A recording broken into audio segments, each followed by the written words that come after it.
Welcome back, everybody, to Season 3, Round 1, Champions of the Fog. I am so out of my mind stoked for this season. I cannot even describe it. I am your host, littlerugaard. Joining me today is Giltspire. We're going to be watching Requiem versus Ruby Wolves. Are you as stoked as I am for this season? It's hard to believe that we're already in Season 3. It feels like, it was yesterday when we just finished qualifiers. And we are kicking it off strong with Ruby Wolves versus Requiem. Requiem killing first with Momo at the wheel. And I believe we are seeing a Spirit to kick things off. Ooh, a Spirit right off the bat. No punches barred. And Giltspire, I'm just going to ask this out of love because I'm noticing it. Are we on a minute delay? I'm not seeing a minute delay. Maybe not, I guess. OBS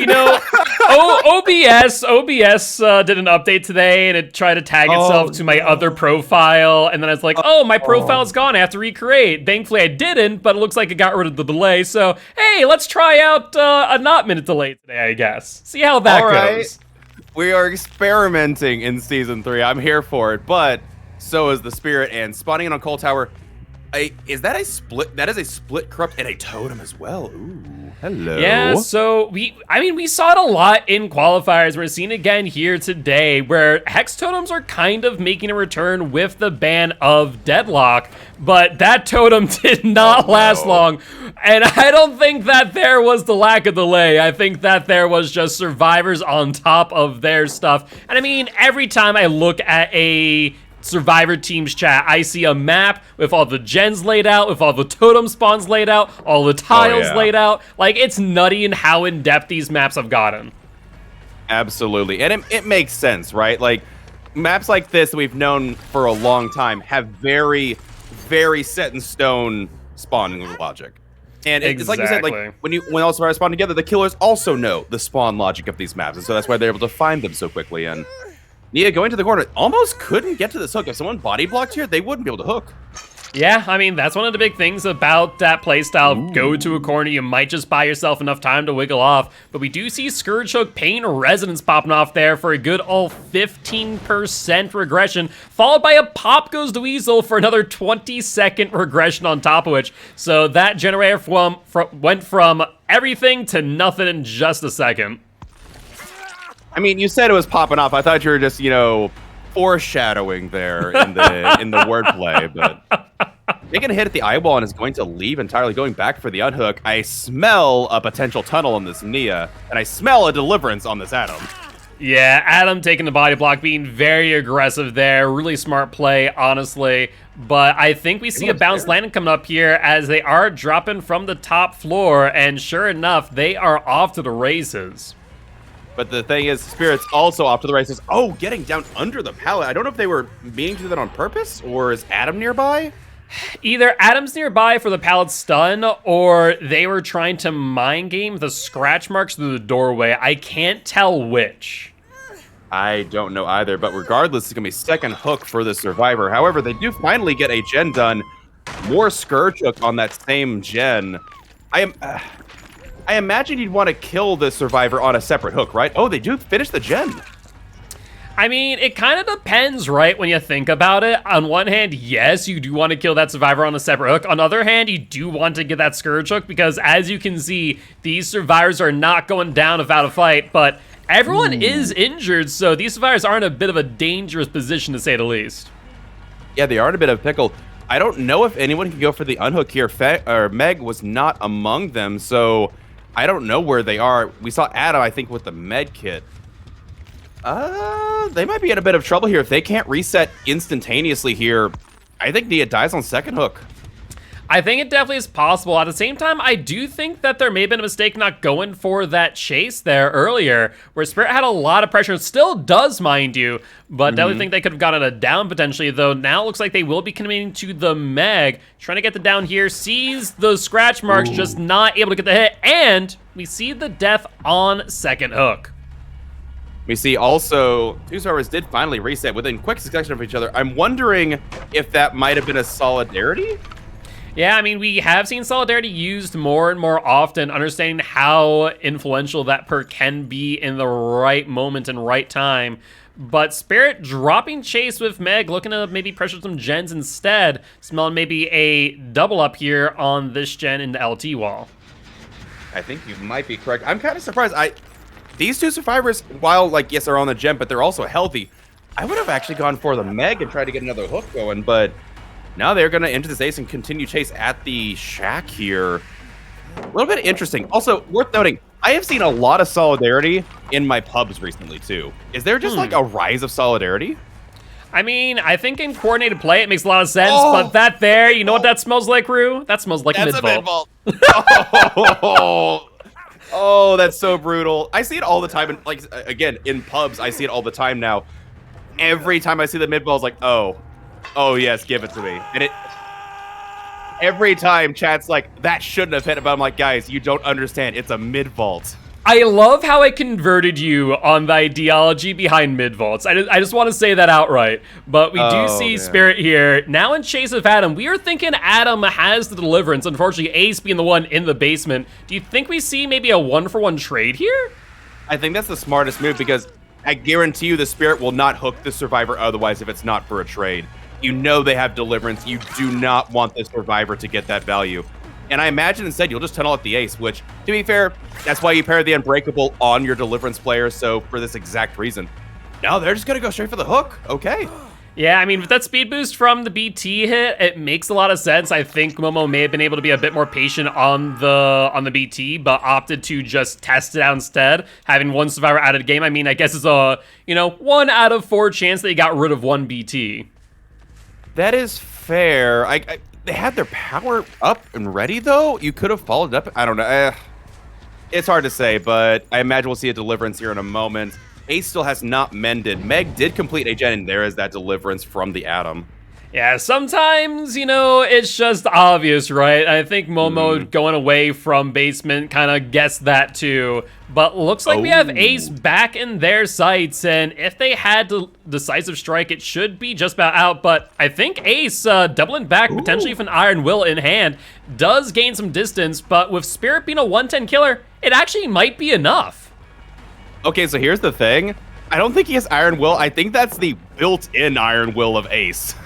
I still am always surprised that they haven't in some way, shape, or form fixed that, like make every survivor to the same volume. But yeah, Ace just has built-in Iron Will. This guy has a decent amount of progress, too. The Spirit, despite being in a 3v1 situation, is kind of getting offset by these survivors, just making calls and saying, hey, they left us. And Adam will be going down here, but in the corner, I think they can get the final gen done. They've got one in the top of Coal Tower over there. And there's 2 survivors that can be jumping on it immediately.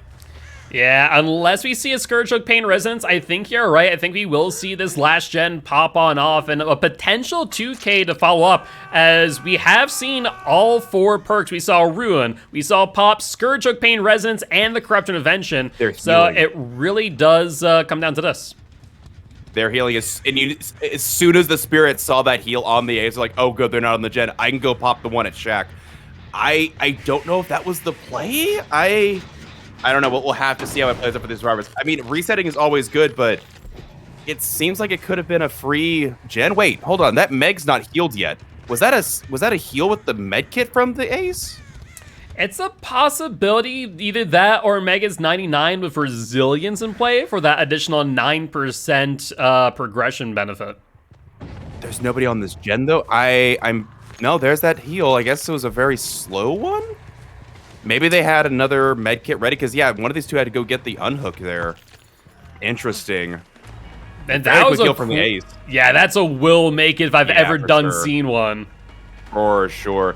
I'm really into will make it nowadays. It's such a good perk.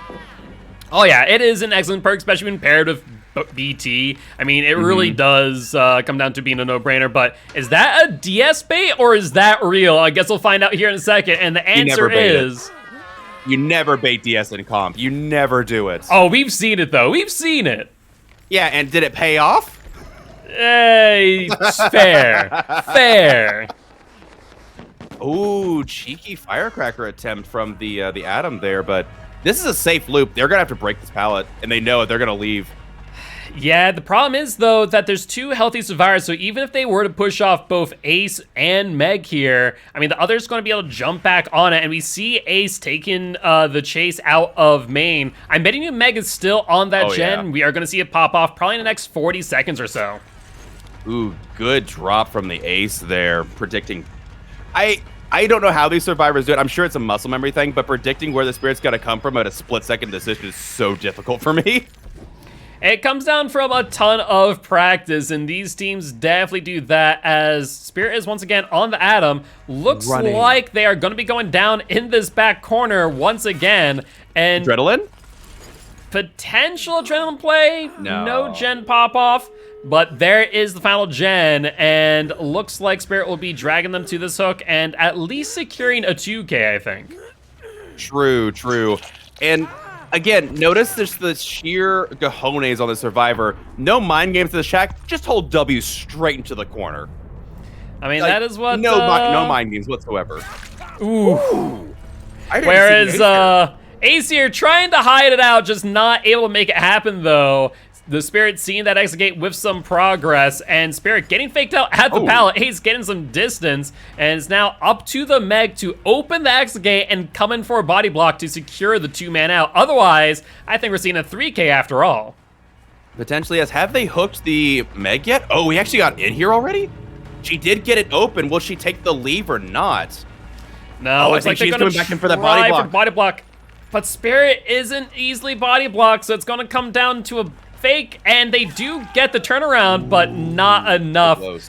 And so that will be a 3K there for the Spirit. Indeed. It is worth noting, Meg never did receive a hook that entire game, so they are going to be a fresh out, but I mean, still 9-stage 3K from the Spirit is nothing to sneeze at. Very, very strong play. Honestly, I was really impressed with how well the survivors fought back in a 3v1 scenario. Oh yeah, they did an amazing job. They are keeping the pressure on and really keeping the Spirit on their toes, bouncing from gen to gen, chase to chase. So overall, great job from both teams. But that being said, we are going to flip sides now and see Ruby Wolves playing with the Artist once again on the Coal Tower. And if we look at these perks real quick. Solidarity. Yeah, no solidarity, just good heals. And we do see that Iron Will, and was that on the Ace? It was not, so you were right.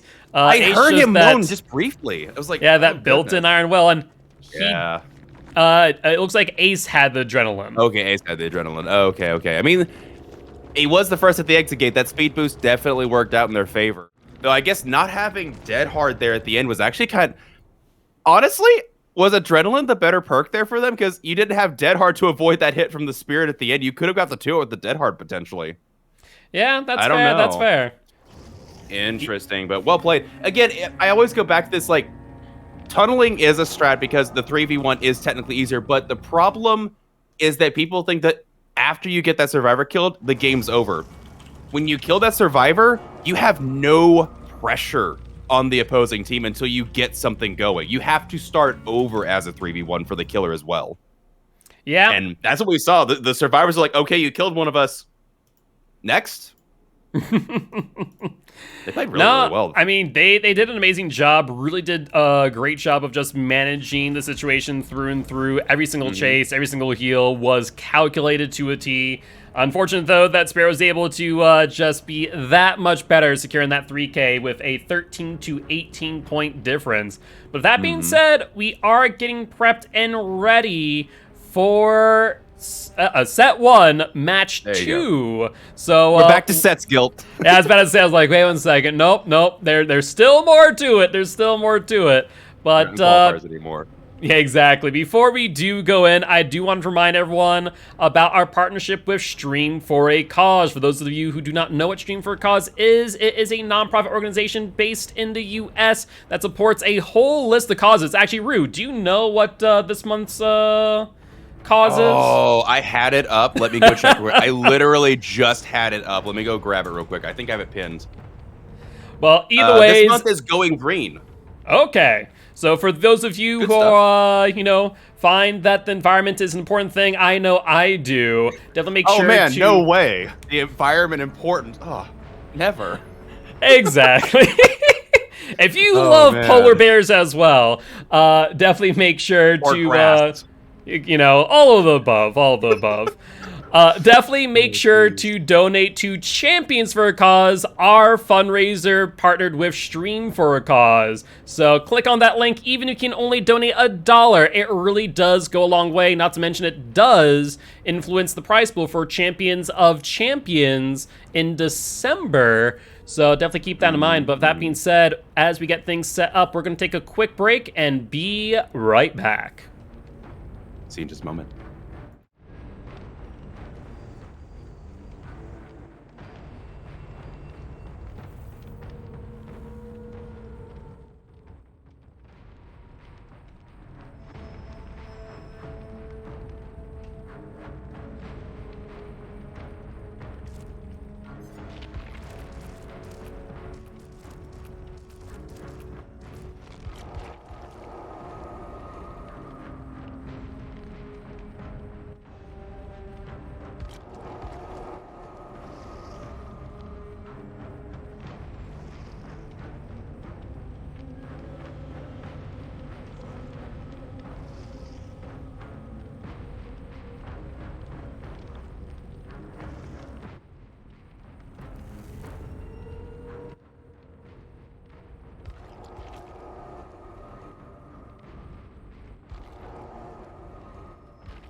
Welcome back, everybody, to set number 1, trial number 2, first match of season 3, Requiem versus Ruby Wolves, and we'll be seeing an artist play it. I was about to tell Gilt this behind the scenes, and then I realized I'll just tell you guys as well. I got an artist request the other day because I take killer requests. I've got all the killers, all the perks, except for Sadako. We're working on Prestige 3. That's a different story. Moving on, and they're like, we're halfway in. They're like, dude, I wish I could play artists that well. And I'm like, dude, I don't even play artists that much. I just watch competitive. I know how they play artists in comp, and that's all you need to know. Mm-hmm. Like, seriously, just like watch this game, and you guys will be like, oh, that's why artists is hated at high MMR. Because they are disgusting at chase. They're just such a good killer. It's why I love them to bits and why I played them so much when they initially came out. And I still love playing them. I played them in a scrim actually just the other day. I'm like, oh yeah, this is why I like the artist. Especially now where I feel a lot more confident, like, oh, I guess I'll do the 1 and then the shotgun, which prior I didn't care for doing. I liked being a lot more hyper accurate. But because I got used to being hyper accurate, now the shotgun's just that much more lethal. And it's just, artist is a beautifully made killer, and I love the mechanics of bits, and I don't think we'll see another killer like them ever again. Probably not. I think behavior has given up on the chase inevitability killers, like especially like we just saw Sadako, which has 0 chase inevitability. You're stuck with what you got. And to be fair, I like here's the thing. I like Sadako's design. I think they're a really interesting killer. I love it. But they got nothing when it comes to chase. Like, sure, you're like, oh, you can teleport in front of them. Like, yeah, Freddy can do that too, and he telegraphs what he's doing. Same with like, I don't know. I think I love artists. Yeah, I think the better part of Sadako is the fact that you are able to actually, like, mind game in chase with the teleport. I think that's the big thing about that. I also want to point out there that there was an aura read off of a Undying totem. So I'm imagining we're seeing, I think we're seeing Undying and Ruin here this game. We saw Ruin last game, so 1 less perk here in the mix, as we also see the Corrupt Intervention and a bit of mind game there from Slow, but unable to get the hit on the tap. Good live, too. I think they might be able to make it. No, they're not going to make it to a Paladin time, so they will just, loop the rock as long as possible. 1 totem already down here. But I say, like, the totems on this map in particular just kind of because the RNG spawn, but other maps are a bit like Dead Dog. Dead Dog has some insane spawns. Oh, good locker tech there. Yeah, knowing full well that the artist was on the outside of Shack and they're on the in, that allowed them a lot of flexibility there, and trying to get the body block. Gets the body block, and I'm actually surprised. I didn't think they were going to be able to get the pallet there, but they are able to get the pallet and get that distance. I think that telegraphs, though, that tap is the one with Deliverance in play. Absolutely. I've never seen a more deliberate body block for a Deliverance in my life, but it worked. Tap has been reset fully, and now Adam is the one taking the chase here. That's the other side, too, is that in addition to really good artist play, we see some insane artist counterplay. These survivors know exactly the weaknesses to exploit.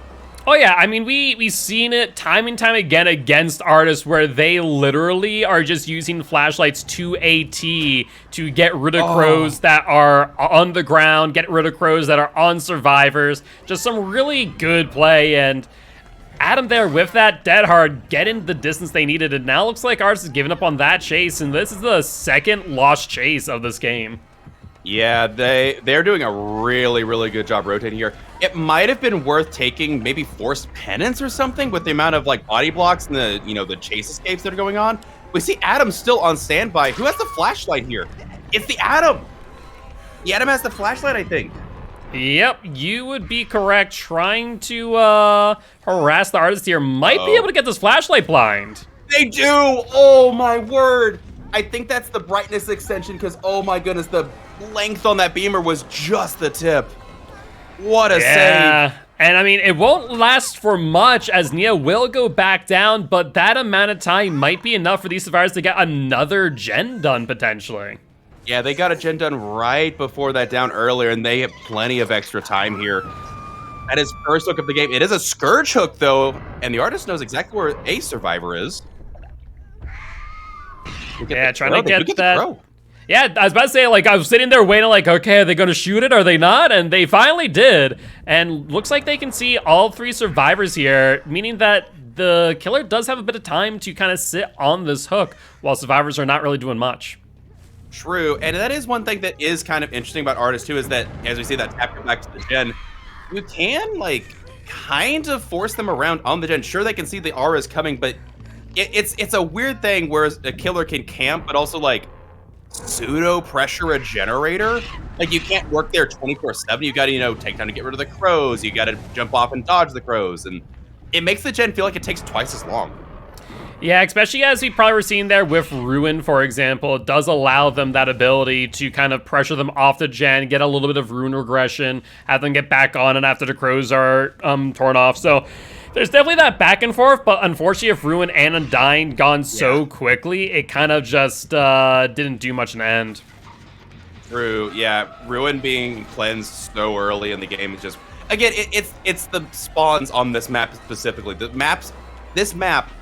Pretty much any of the Macmillan maps are this way, but the spawn logic is just so static. And then you've got maps like Dead Dog where the spawn logic is like there's a billion places that can spawn. And that's one of the things, right? Like I've thought about before, like whenever I play on a Macmillan map, I go, do I want to bring totems? And I go, I don't think I do. Yeah, and again, we've gotten a good suite of gen regression perks. Every survivor's injured now. They hit the Claudette before chasing off and going back after the knee again for the tunnel. Survivors have to be a bit careful here because now the crows could present a lethal force potentially. Yeah, and so Nia just barely dodging that dire crow, but with Bounce Land will get enough distance for the artist to drop chase. And though the artist keeps on pressuring the survivors in Shack, unfortunately with that locker being right there available to them, it really just means nothing. Yeah, the locker counterplay here is on point, and they've pretty much solved the puzzle here. Yeah, but well, now this one's done. What are the remaining gens here? I saw one. Okay, so they still have the coal tower one, which, if I remember correctly, there is an upstairs locker. There is not an upstairs locker, but there is a balanced landing nonetheless, not to mention the artist can't reach up there with the dire crows. Oh, yeah, so right. It really doesn't matter all too much. I think, honestly, you sit the survivor balanced landing, the Nia up there, but unfortunately for Nia, she is now back in chase with the artist. But she is fully healed and reset, and you've got another survivor that looks like they are more than willing to take a hit, potentially. I think this is the tap? Yeah, that is the tap. Nia will take the hit, and Tap will get in front of the artist. I mean, the artist needs to get this Nia down and out of the game as soon as possible to potentially secure a 2K to at least keep the points close for the match point. Okay, so it didn't come into fruition because they jumped in a locker. I thought the tap literally just ate all of those crows by running into them. I mean, you are able to do that. I thought for a second that's exactly what's happening, but looks like Nia will get back in front of Tap, but they do gets downed. Yeah, the shotgun effect did end up getting it, and this will be Death Hook, but the survivors only need one more gen left. We know all 4 perks. There's no endgame package. I'm really surprised neither of the artists have brought an endgame package so far. Sorry, either killer brought an endgame package. Yeah, no way out, no Raincore, no Noed, which now that's kind of like the tried and true combination, right? Raincore, Noed, Raincore, no way out. But neither one of those brought here in set number 1. And now, I mean, at the end of the day, the artist has their choice of any survivor that they can really go with, and going for that mind game there, but will only get themselves to the corner. Only thing I can think of here is Deliverance? If this survivor has Deliverance instead of Tap, I'm gonna be shocked because there's only one unhook this whole game, and I thought it was the Tap that got it. Yeah, I'm fairly certain that's correct. So the fact that Claudette kind of let herself go into the corner for the down is a little bit surprising. We see Tap there on the other exit gate and pretty much able to get the crows off immediately. So that would suggest maybe a locker play. I'm shocked to see them. I think. She has Deliverance? That was surprising.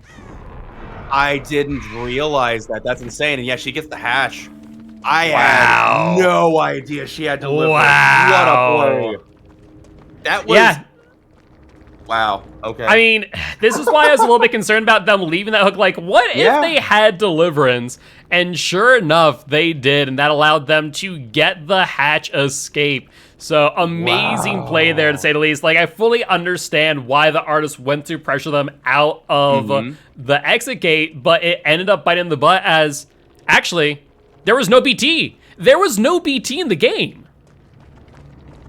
You're right. Oh, my word. That was a gamble then. I guess they must have felt like they telegraphed that Tap had the Deliverance the whole time, and so that's incredible. I do not remember the Claudia getting the unhook. It must have been the second unhook on the Nia. The Nia was, that's what I'm saying, the Nia was camped to second stage. There was no the second hook was Death Hook. That's what I'm saying. Like, I don't remember her doing it. That's crazy. I think maybe we're also thinking of game 1 as well. I definitely think that Claude may have been the one to go in. We saw the body block, hence why we thought that they had the Deliverance, but I think it was Claudette who went for the unhook on the second stage on Nia. Okay, I'm gonna go back and watch it. That, regardless, incredible setup for these survivors, well executed. Because I was gonna say, there's no way that, I don't know how you can get an unhook against an artist, personally. I mean, there are ways. There are ways. I mean, in an exit gate scenario, like say both survivors are healed, you come in, even with borrowed time. I guess if you have the flashlight, you can negate the crows possibly, but that means you have to let the flashlight person lag behind. So you hit the flashlight person, then they can't lag behind because then they're in trouble. I don't know. I feel like with our power and being that far away from an exit gate, it would have been impossible. But oh wow, what a play! What a play! Yeah, that was some amazing stuff, to say the least. But that being said, we are currently getting ready for Ruby Wolves to continue killing, this time on Sanctum of Wrath, and we are seeing another game of the Spirit. So definitely get excited for that. But before we jump on in, I do want to remind everyone here that we here at Champions of Fog do not have a sponsor. In fact, you folks watching today are our sponsors. So we are going to do another quick ad break, and thank you all for watching them, as all the ads, all your bits, all your subscriptions, and also merch, because we actually do have a merch store, do go to supporting Chains of Fog, the prize pool, the casters, and everything else. So definitely appreciate you guys, and we'll be back in just a little bit. Take care.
Welcome back, everybody, to set number 2 of round number 1.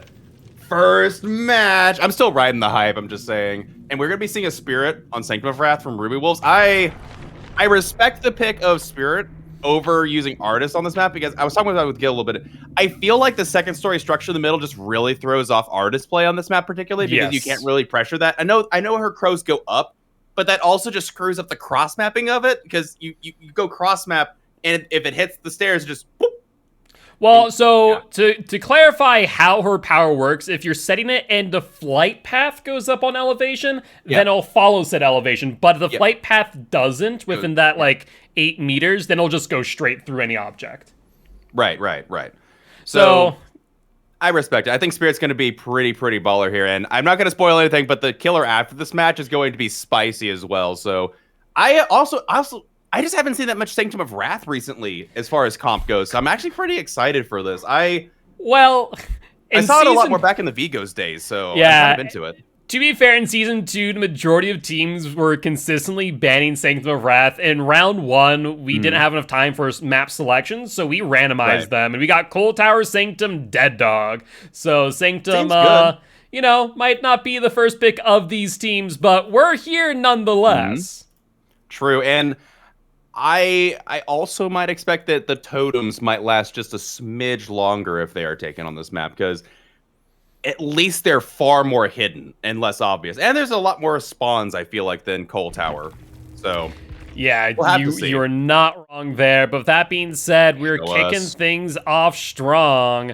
And looking around, we do see another totem there out in the distance. As you said, a split corrupt, so definitely a bad start. But with look at that. There's no gen on that far side. So there's only 2 gens on this side of the map. There's a 4 gen on the other side. Yeah, 4 gen plus middle. I mean, I've seen it more and more often as of late.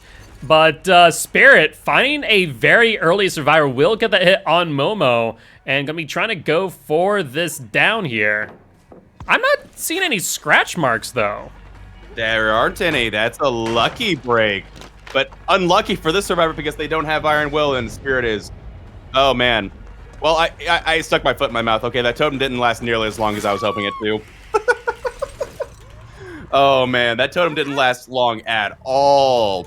Though, an early down like this within the first minute of corrupt, I would take any day of the week. That is a really good start for this killer nonetheless. So first hook coming in here. And we'll have to see what the Spirit does next. Yeah, they got 2 corrupted on this side, 1 on the other. And a little bit of progress on this center gen. Well, no more progress on the center gen as Pop Goes the Weasel stifles that. And they do get the unhook. Curious who got that unhook. Looks like Adam did, but I think they're just going to go straight for the tunnel here. But she does have... Oh, she doesn't get away with Lucky Break. I think they were trying to heal and reset. Going back to the right. Trying to get a mind game here, but nothing's coming. I don't think they're going to get any Lucky Break value whatsoever here, unfortunately. This is second hook coming in here. Yeah, second hook coming in. Adam's still here. Yeah, I was about to say, Adam definitely did not get far side at least, and we see crows pop off right there, so Adam is not exactly in the best of spots, to say the least, but looks like Spirit's opting to go for the pop instead, and we'll go for the Claudette out of nowhere. Yeah, Sprinburst is going to get her to safety, but just wasting more time from these survivors, just now finishing a gen for the first time. And even then, so I think the ideal scenario is you get the survivor out of the game tunneled, and then look at how tight that 3 gen is back there. How do you break that against a Spirit? Yeah, that's a good question to say the least, but I think survivors have more important things to worry about here, which is this unhook only having about 15 seconds left. Yui going for it, but getting interrupted, and I'm not sure if that was a mind game by staying still there or what, but... I think that was kinship. Look at that timer. Oh, yeah, look at that. Kinship. The drive-by live kinship, baby. I mean, if it works, to say the least, but here we are, and Spirit trying to find this wayward survivor, Roman, but we'll see them popping on in, and they will get that unhook there on the Neo. Wow. Yeah, no iframes, though. Ooh, they do get the body block, however. They can wait out this borrowed time if they are funneling this survivor away from any potential pallet. I don't think it's going to matter, though. She didn't take the vaults. That might be a mistake. I think I would have taken the vault because it would be a fast vault no matter what because you're holding shift. That was unfortunate. This is going to be death for the survivor. However, they do break a crucial gen on that side. They identified the 4 gen and broke the potential 3 gen at the very end here. But they do now have a 3v1 at 3 gens up. I mean, we saw this from the previous Spirit game, and they were able to make a comeback and get all the gens done, even with a one-person escape. So it's not out of the question here. And I want to point out that we right now only know 3 out of the 4 perks, so we could see some late game, end game perks as well in the mix. I was thinking no Rancor so far, but maybe that mixture of No Way Out or No Ed could play a factor and get either a 3 and or 4K if it comes down to it. That is a good point. Oh, another good sprint burst from the survivor, but yeah, we'll have to see how good these chases go. Pre-dropping the pallet, and I won't take any chances there. They don't seem to want to commit to anything yet. I think they're trying to sniff out what the priorities are for these gens, maybe? I'm kind of curious they didn't take the chase with the Claudette, because you do need pressure at some point. It is, like I said, as a 3v1, you guys survivor out, but you got to get pressure again. Yeah, and looks like they're trying to get that here on the Yui. There is a pallet still down, so Spirit will lose distance there. Unfortunately for Spirit, being that 110 killer that she is, just makes it really difficult at times to get that distance that they need for that hit. But they will get here at the window of that mid vault, and I think they're going to commit to the Yui now. I would too. That's a really strong tile with that pallet not being broken, but despite that, able to overcome the challenge and get the hit. Good read there as they do get the down on the Yui. Does she have Iron Will? I didn't hear her so well. I didn't hear either, so I'm thinking that you are correct about the Iron Will. And we will see the hook here, and another Pop Goes Weasel will be in hand. And we see Crows there to the left, and I think Slow saw it too. Yeah, I think they did. Survivors, again, nothing against new survivors coming into the game, especially like in comp because they've got so much practice. I think it's only the OG players that are really that mindful about crows, unless they're specifically taught to it. Because back in the day, crows were all we had. This is bait. This smells like bait, right? Yeah, this is bait. I'm curious though, like not even locker play, like opting to get down. Is this like a mind game bait where like they don't have DS and instead have Unbreakable? Is this just plain bait? Like I'm confused now by what just happened there. Maybe, okay, so they don't jump into a locker. Usually if you jump into a locker, it's the bait. Yeah, but this was just a straight down. Yeah, this is just straight dash to it. I could see this not being a decisive potentially. All right, well, I'll keep a mental note here. Also, yeah, I didn't hear them again. I think it's Iron Will, because again, essentially Jane and everyone after Jane, yeah, she's even crawling away from like, no, come on, big boy, pick me up. It's fine, it's fine. They're going for it, all right. Okay, it's bait. Never bait the DS. It's just like, that seemed like such odd bait though, like out of anything that we have seen, like that was just so odd, just like run straight into the killer. Right? Oh my goodness. So, well played from the Yui there. That was a fun moment. I enjoyed that little back and forth, and yeah, this guy does not have Iron Will for sure. He is very, very loud. Good dead hard to get to this pallet. This pallet being up this long is surprising me. It's such a strong pallet for this loop. Yeah, and there's the slow vault back for the mind game. Adam just not able to make it work though, and if they're able to get the hook here before this gen gets popped off, I mean that's gonna be 20 seconds off an almost completed gen. True. And nobody over here to finish it off either. I'm curious what gen the Yui and the Claudette are on, though. But, I mean, this is a fresh hook for this killer. Oh, I thought I heard the gen pop for a second. Why is this pallet still up? Oh, this gen was the one being worked on. Deliverance from the Atom as well. Which means he's going to be right back on that gen, no doubts about it. Oh, wow. Trying to finish it off. And Spirit, thinking that too, will go back for it and attempt to get Adam down once again since no DS is in play. Are they going to drag it? No. Where did the Adam go? We saw scratch marks there. I think he went around the backside. Yeah, definitely kind of made their way around here. Spirit trying to identify where, but not able to find them. Looks like Adam will live to see another day, which does mean that gen probably will get popped off. True. Really, really good job from these. Oh, a different gen was being worked on this whole time. But there is no. Look at that haste status effect.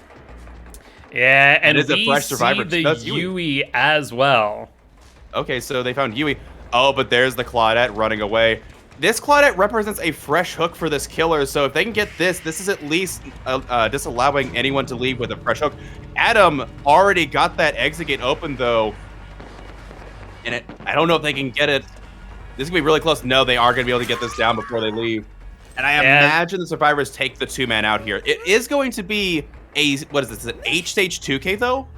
It will be an H-Stage 2K with 2 survivors on 1 hook each, so definitely a good showing here by the Spirit.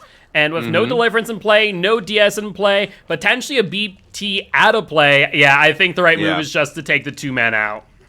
I would agree. I think that is a smart move here. And I mean, honestly, for what the survivors had, again, 1K at 3 gens left to go, I think the survivors played absolutely out of their minds this game. Oh yeah, they did an amazing, amazing job.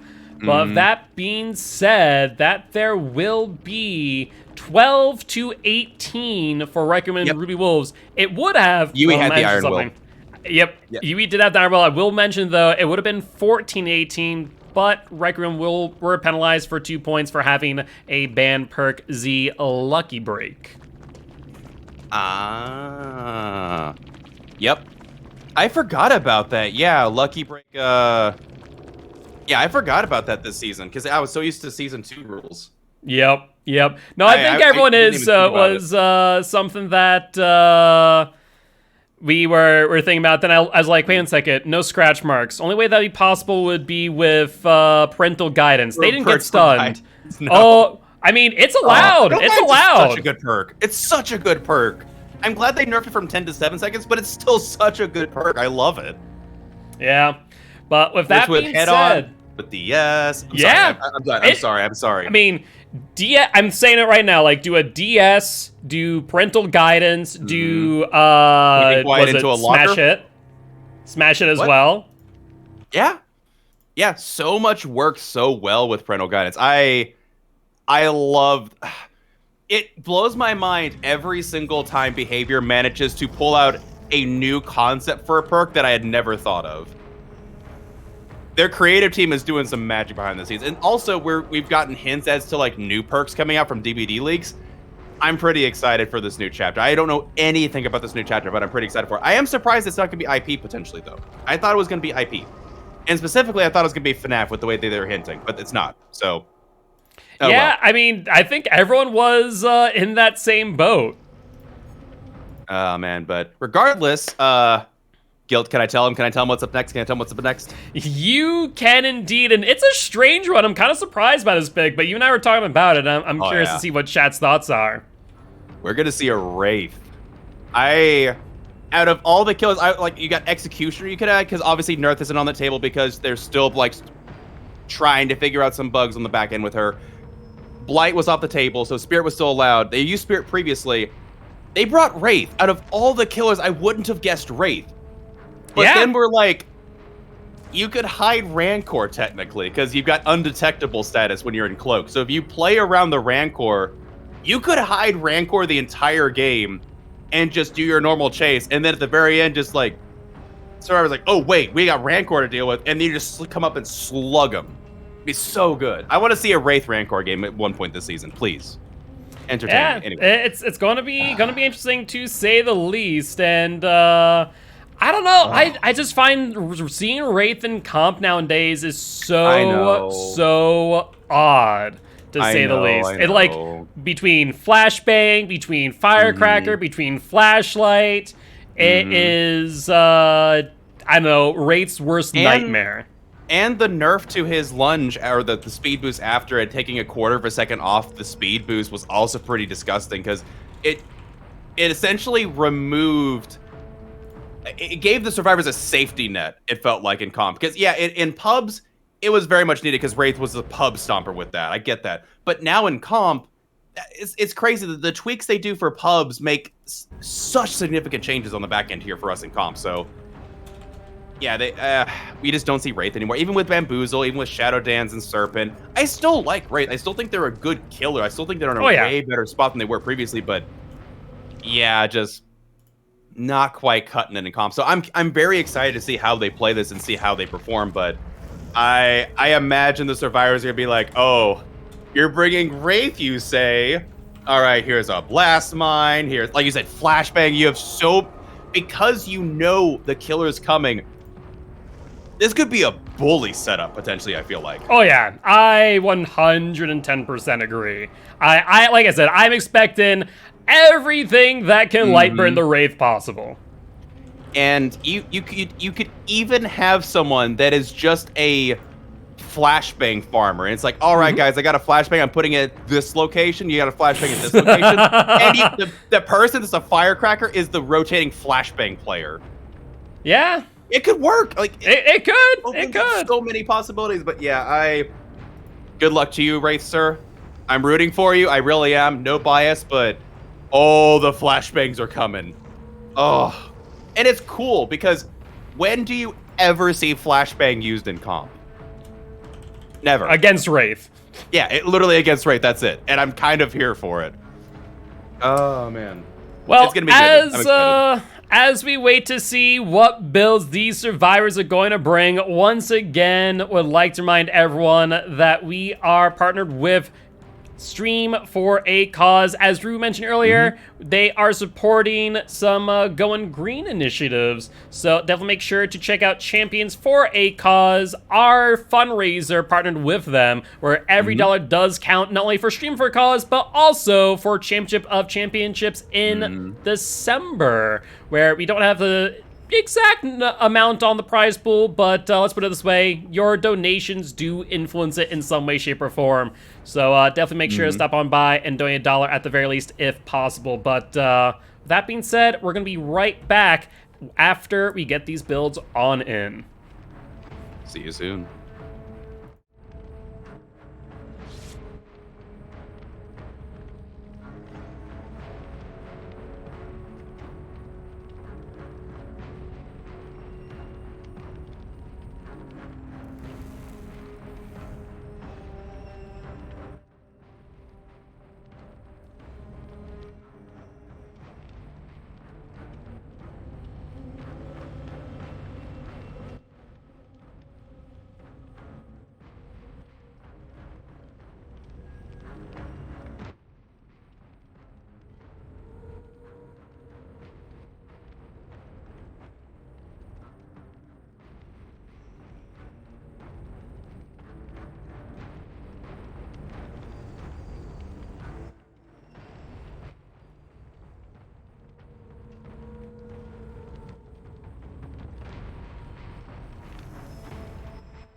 Yeah, welcome back, everybody, to Champions of the Fog. We're in for the last trial of round number 1 of the day. Ruby Wolves versus... Oh, I'm going blank now. Requiem, there we go. Requiem changed their name, right? That wasn't their original name. Am I going crazy? Yes. No, you Okay, are correct that Requiem was used not to their it. name. Yeah, I'm still not used to Requiem, but I'm here for it. I will try to learn the name changes as soon as I can. You can stop changing your names whenever you want to. Anyway, we're into the Wraith game that I've been so stoked for. I am genuinely stoked for this. I want to see some good Wraith play, but I'm also imagining the survivors are going to be pretty annoying during this round. We'll see how it pans out, but we're going to be on the Shrine of Wrath. And okay, do you think there's going to be Rancor? I mean, it makes you make a valid argument that Rancor could be in play, but I don't know. It's going to be interesting to say the least. If we do look around, though, we do see 2 lit totems. Interesting. Some lit blaze it gameplay in here from this Wraith as another split corrupt. Kind of surprising that we saw split corrupts again. Usually, Shrine of Wrath, my corrupts are pretty consistent on this map. So I'm kind of surprised that both of these games... Wait, did he see something we didn't? No, I think he's trying to survivors. Yeah, trying to like bait them out, make them think that he did see them, but Wraith not finding anyone, and it looks like these survivors might be waiting things out. Wait, hold on. This isn't Shadow Dance Serpent. This is Shadow Dance All-Seeing. Yeah, it is All-Seeing, which it's surprising to see because it did get pretty significantly nerfed. Yeah, I'm very shocked to see this, but... And also, more so than that, oh, good Dead Hard there. I'm surprised to see it because why did Wraith go over and tap around over there? Interesting. Maybe some mind games that I don't yet know about. And we already heard that the firecracker at the beginning there. Survivors are already letting loose. I'm very curious if we're going to start seeing flashbangs here in a second from that same player. Yeah, and I don't know if you see what I see, but Wraith has not recloaked once. Threatened to, yes, but recloaked, no. And this is exactly why he wasn't. And the Wraith is blind. And still blind. And yeah, this is what we're going to see, or not see, rather, for the remainder of the game. True. Ruin's still in place, so it looks like that first totem that went down might have been Undying. 1 gen finished. That's not Rancor. We don't see any... We don't see any auras on our screen. Ooh, they get the hit, though. I'm kind of surprised that worked out. I wouldn't have thought they would have been able to get that hit, but they do. And first hook coming in at the first gen here.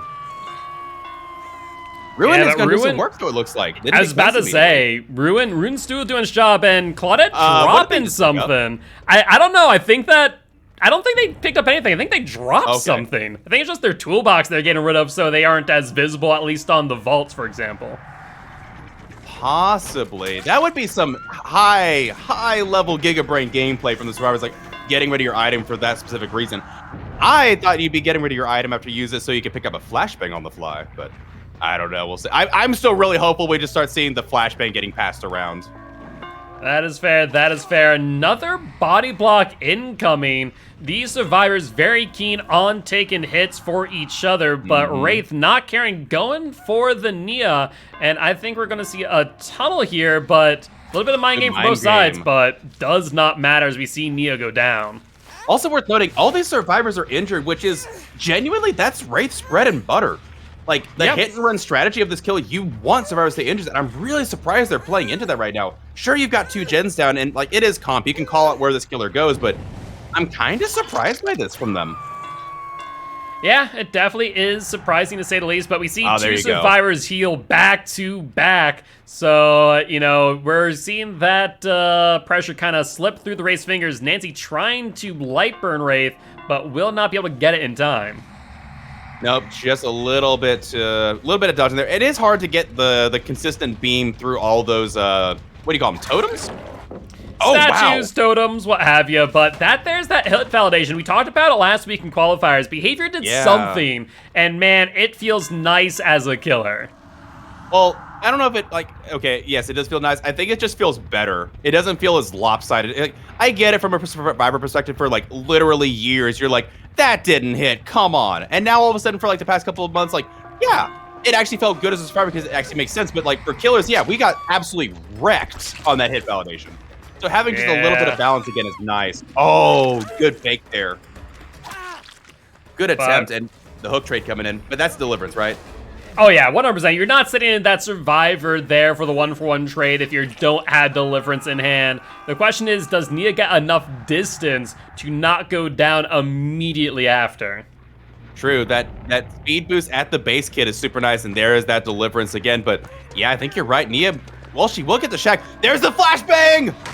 There's the flashbang! We saw it! Yep, don't need it just yet. Wraith even going back into Cloak and trying to get this mind game here on the Nia. There's the All-Seeing Claudette in the doorway, but if All-Seeing does get that extra little bit of information, but Claudette here once again. These survivors absolutely fearless in the face of this killer. Also worth noting, Nancy came in as well, and she has the flashlight. So they do have the resources to light burn the Wraith if the Wraith tries to use its power to mind game these pallets and whatnot. So, oh, they get the hit anyway. Oh, brutal. Yeah, that is rough to say the least. And unless the flashlight comes out of nowhere. And it does! What a save! The dead hard to get the distance as well. What a shot from Nancy. Well played. And this survivor's gonna get a fresh token of health here because Nancy's gonna take the body block. Yeah, so amazing play there. Looks like Wraith will actually drop chase the Nia, keeping her in the game, but instead will hook slow. Maybe retribution for that flashlight save. Maybe a little bit, but also it is like, if the survivors are gonna give them a hook state in face of not killing a survivor, it is a fresh hook on that survivor, which is worth noting. Yeah, that is a fair point, and Nia did not get far. That All-Seeing gives them all the information they need, and Nia will end up going down after all. However, these survivors not taking things lightly will actually get another gen out and either deliverance or second wind. Second wind for sure on the Nancy. I don't think they ever got an unhook otherwise, and yeah, one gen left, but one survivor down. I think the Claude is the only one who is fresh at this point. They might be able to match if they get the hook on the Claude, and the Claude is the one that left out dies. Yeah, that second win. They healed right at the end. Oh, you love walking in. You see a survivor just casually heal from the gen. Yeah, I mean, that's what second wind can do, but Nancy does take that hit at the window. Unfortunately, getting a little bit too greedy there, and looks like they are going to be in chase and attempting to tunnel out this Nancy now.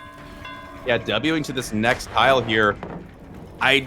This Nancy seems to have wasted a lot of time, and there you go. The final gen does pop. However, there is no WED in play with a haste status effect.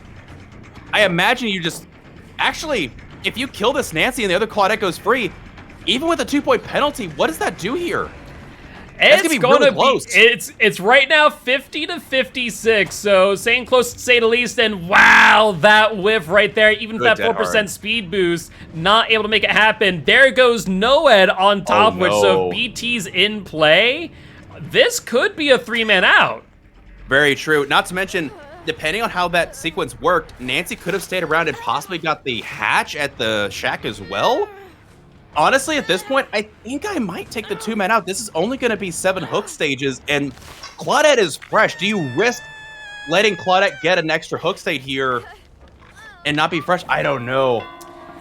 Yeah, I can't tell. Especially with those exegates, how far away they are. It looks like they will go for the 2-man out and death for the Nancy. So it's going to be close to say the least. I think though Requiem will end up coming out on top. I think so. What a tight performance from these two teams. Wraith actually overperformed, I feel like. I'm also sad I never got to see this flashbang get used. I really wanted to see some flashbang shenanigans. I mean, it was close. It was close to say the least. Claudette was there with it in hand, just never dropped it. And so if we're looking at the points as they stand for the overall match, we're looking at 55 to 63 Ruby Wolves to Requiem. But for set 2, I will mention Ruby Wolves will take the win, 33 to 27. So we see Requiem take set 1, Ruby Wolves take set 2, and the overall match point goes to Requiem. So GG, well played to both teams, but congratulations to Requiem for getting 2 season points and Ruby Wolves for getting 1. It was a good first round of the season, if that's how it's gonna be. I don't know if I'm gonna be able to like live through it. I'm gonna have to do more cardiac exercises because that was a workout right there. That was a good game. That really was, to say the least. But with that being said, we are actually rounding the corner soon with match number 2 of the day. Actually, last one of the day, because we got a lot of reschedules for 12 p.m. CST. So we are going to be catching Arctic Wolves versus Odium once the season again. 2 champions? Indeed, indeed. All right, let's go. So, going to be pretty exciting, to say the least, and we'll have to wait and see what they bring to the table, though I could spoil it, but I think you guys will want to wait for the surprise. Don't spoil it for us. Leave us in anticipation. Let's go. All right, guys. But that being said, that there was round 1, match 1 of Group A of Season 3 of COTF. A whole lot of words there, to say the least. But true. we are going to be back here for match 2. In just a little bit. We'll be starting at 2 p.m. CST. So definitely make sure to stick here. Don't go anywhere, because we'll be back in just 43 minutes. Stay tuned, y'all. All right, guys. Bye-bye.